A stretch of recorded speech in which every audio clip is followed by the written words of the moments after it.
সালাম আলাইকুম। গিওভানি একটা হোটেল বা রেস্টুরেন্ট যেটাই বলি, কিন্তু খুব লাক্সারি। রেসিডেন্সিয়াল আছে, নন রেসিডেন্সিয়ালও আছে। আমরা হাঁটতেছি, দেখতেছি, সমুদ্র পাড়ে যাব আসলে মূলত।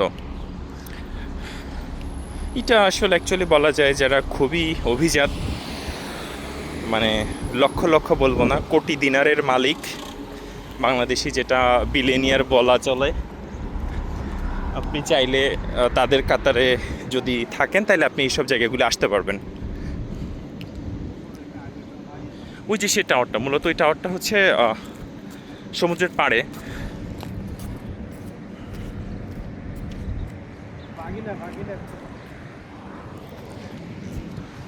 এই যে এই যে গাছগুলি দেখতেছেন না, বিশেষ করে এই যে গাছটা, প্রচণ্ড রৌদ্র যত হয় তত মনে হয় তেল তেল একটা ভাব আসে, এরকম একটা। এবং এটা কিন্তু অক্সিজেন ছাড়ে না, যতটুকু শুনছি যে কার্বন ডাইঅক্সাইড ছাড়ে এই গাছগুলি। এবং এটাতে নাকি একটা অ্যালার্জি ভাব আছে, যে এটা শরীরে লাগলে চুলকায়। আমরা আসলে আজকে যেটা রওনা করতেছি, আমরা যাব একটু সমুদ্রের পাড়ে। আমি অত্যাধিক গরমে অনেকটা টায়ার্ড, বাট তারপরেও চেষ্টা করছি যে এই পুরো সিকোয়েন্সটা আপনাদের সঙ্গে শেয়ার করি।